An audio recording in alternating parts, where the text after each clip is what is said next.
বড় ঘোষণা পশ্চিমবঙ্গে মহিলাদের জন্য সরকারি বাস পরিষেবায় আর কোনো ভাড়া লাগবে না, এমন খবরকে ঘিরে জোর চর্চা শুরু হয়েছে রাজ্য জুড়ে। প্রাপ্ত তথ্য অনুযায়ী সরকারি বাসে মহিলারা সম্পূর্ণ বিনামূল্যে যাতায়াত করতে পারবেন, এমনকি কলকাতা থেকে দীঘাগামী সরকারি বাসেও কোনো টিকিটের টাকা লাগবে না বলে দাবি করা হচ্ছে। এই সিদ্ধান্ত কার্যকর হলে প্রতিদিন লক্ষ লক্ষ মহিলা যাত্রীর বড় আর্থিক সাশ্রয় হবে বলে মনে করা হচ্ছে। কর্মজীবী মহিলা, ছাত্রী এবং সাধারণ যাত্রীদের মধ্যে ইতিমধ্যে ব্যাপক উৎসাহ দেখা যাচ্ছে।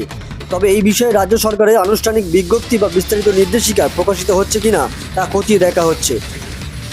খুবই ভালো লাগছে, এটা একটা আনন্দের খবর যেটা চালু হচ্ছে মহিলাদের সম্মানার্থে, যে ফ্রি টিকিট মহিলাদের আর আধার কার্ড, আধার আইডি দিয়ে।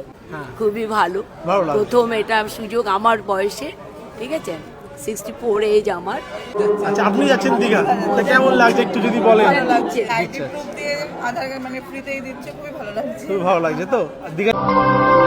বাংলার সঠিক খবর সঠিক সময় জানতে ফলো রাখুন RN TV বাংলা।